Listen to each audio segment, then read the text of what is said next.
What's up YouTube? J'espère que vous allez bien. Aujourd'hui, on se retrouve pour une vidéo dans laquelle je vais vous parler de ma situation avec ma voix.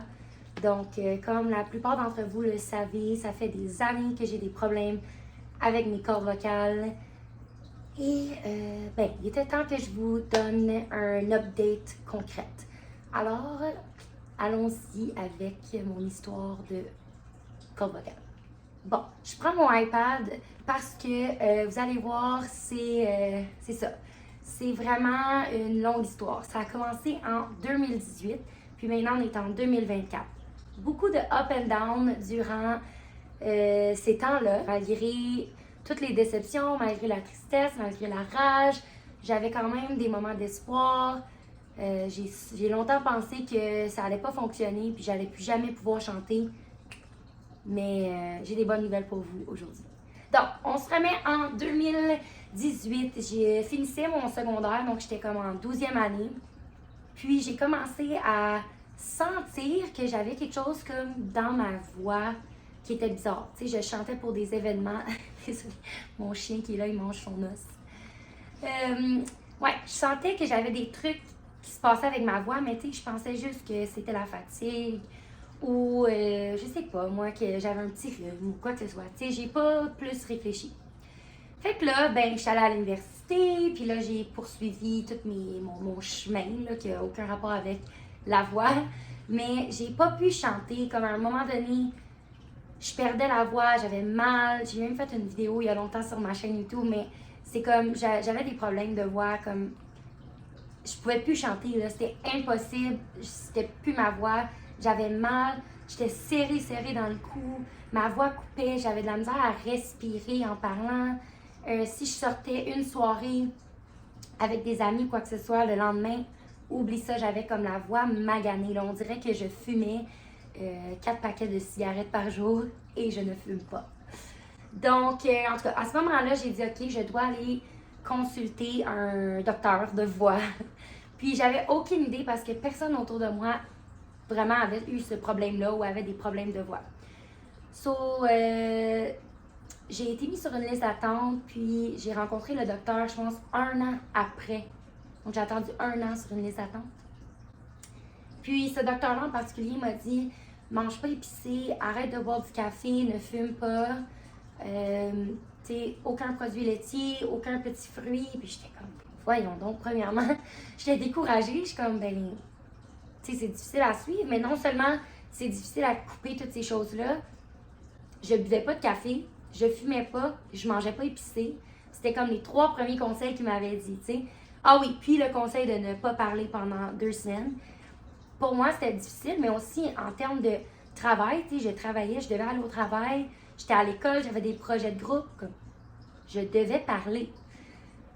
Donc, j'étais quand même découragée, mais je l'ai essayé et j'ai vu 0 résultat. Comme j'ai obtenu 0 résultat, j'ai jamais revu ce docteur-là parce qu'il était supposé me rappeler pour un rendez-vous, il m'a jamais rappelé.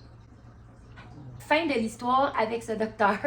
J'ai juste continué ma vie, puis je me suis dit, ça va peut-être se régler par soi-même.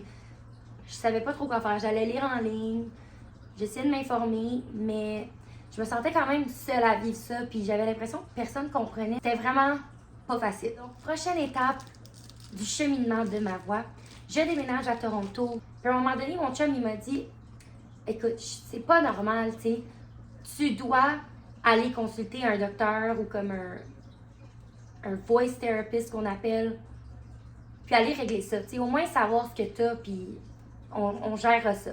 Je me suis informée, puis comme j'étais à Toronto, ben j'avais comme une large variété de possibilités qui m'attendaient, mais la clinique qui revenait tout le temps, c'était The Voice Clinic, downtown. J'ai appelé, j'ai eu un rendez-vous comme ça. Là, il faut dire que c'est sûr que c'était au privé, donc je payais pour mes sessions, mais ça a changé ma vie. Sincèrement, ça a changé ma vie.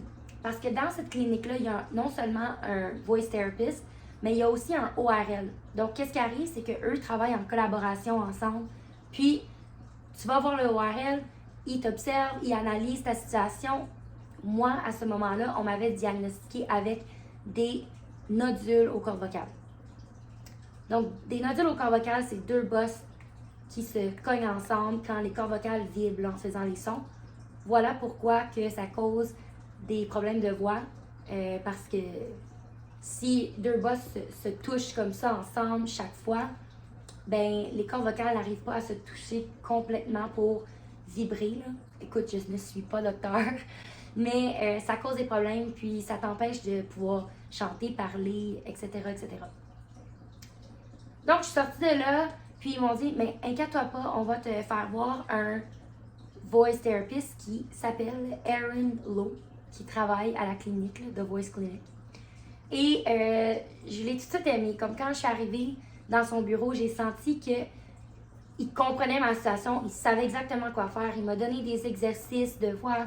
Il m'a dit de, par exemple, steamer ma voix. Donc, j'ai comme une machine, je ne l'ai pas avec moi, mais pour steamer matin et soir. Puis, j'ai commencé à faire ça, puis c'était un long processus, là. Tu sais, ça n'a pas changé du jour au lendemain.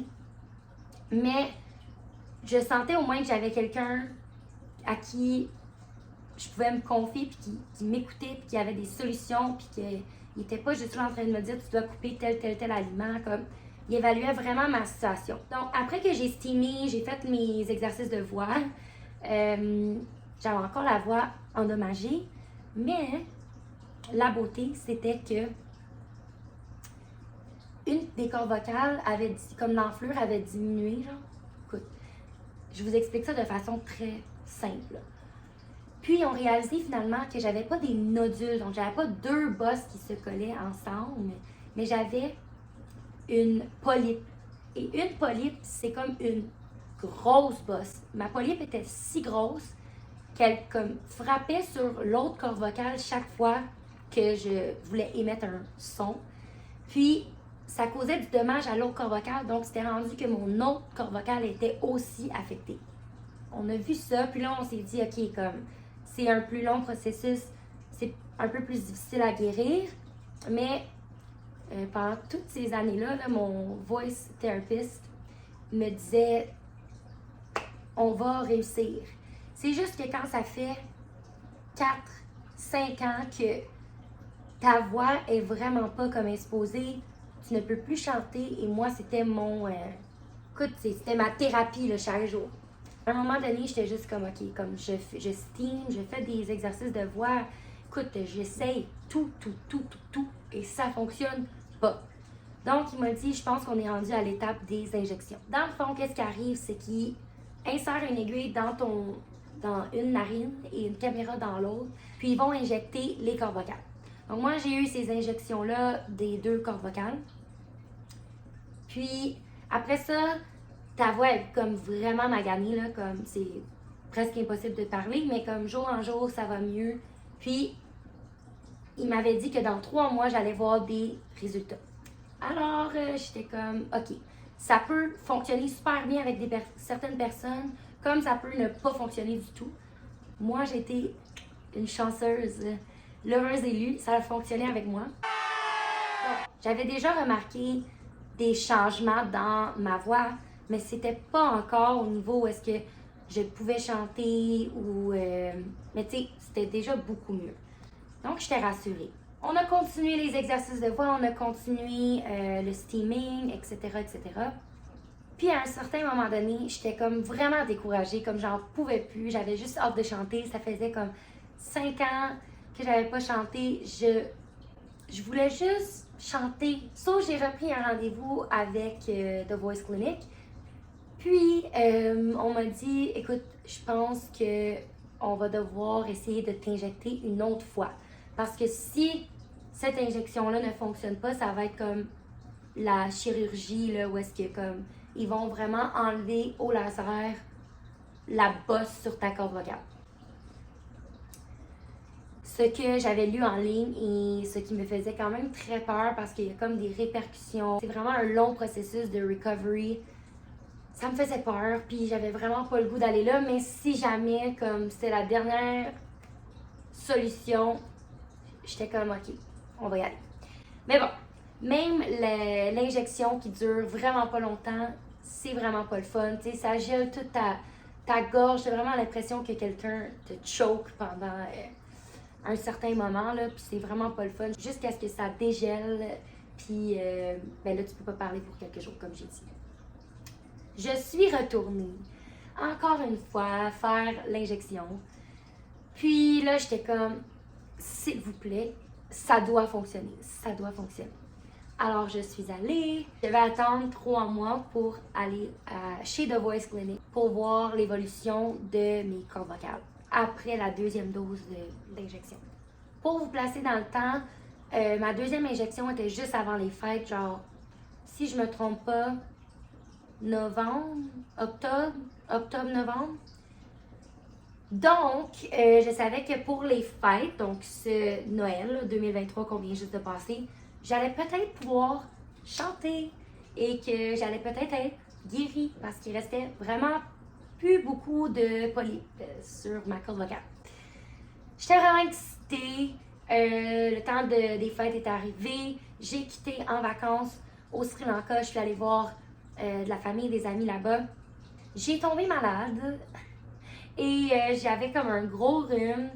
Puis là, je savais que j'étais malade, mais je sentais juste que je pouvais pas chanter. Puis là, j'étais full inquiète. Puis j'étais comme, oh my god, tous ces efforts-là, c'est fini. J'ai encore une polype. Quand je reviens en janvier, puis je vais prendre mon rendez-vous, on va me dire, ta polype est encore là, tu sais. J'étais comme, whatever. Et là, j'étais quand même très découragée. J'ai dit comme, ça fait comme 6 ans que j'ai ce problème-là. Il faut que ça se règle. J'en peux plus et je veux juste chanter. Puis même, j'étais rendue au point, je veux juste parler. Comme, tu sais, je veux juste aller à une soirée puis pas me sentir épuisée, puis que ça fasse mal, puis que c'est inconfortable. Tu sais, je veux juste vivre une vie normale.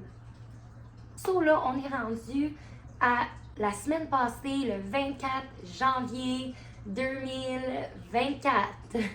J'avais mon rendez-vous chez The Voice Clinic. Je suis encore malade, mais je suis comme... Puis même encore là, j'ai encore le petit restant de rhume, là, mais à ce moment-là, j'étais encore malade. J'arrive à mon rendez-vous, puis je dis, écoute, je pense que ça va, tu sais, je pense que ma voix est un peu mieux, mais je garantis pas, comme, j'ai pas pu chanter du temps des fêtes, je suis encore malade, mais, tu sais, comme, qu'est-ce qu'on fait? Puis là, il m'a dit, écoute, on va regarder tes cordes vocales. Donc, on y va avec la caméra, on regarde les cordes vocales. Puis, il prend une petite vidéo, là, donc comment ça fonctionne, tu dois faire genre un son, puis en tout cas. Puis, il enregistre cette vidéo-là. Donc là, on finit d'enregistrer, on regarde sur l'écran les deux ensemble, puis je lui dis, ça, c'est pas mes cordes vocales, hein? Puis, il me dit, oui. Mais j'ai dit, mais mes cordes vocales se touchent. Comme il n'y a plus de gap entre les deux cordes vocales, ça se touche. Il dit, oui, t'as plus de polype. Et je suis comme, attends, quoi? Je te jure, là, c'était comme si c'est la plus belle nouvelle qu'on m'avait annoncée de toute ma vie, là.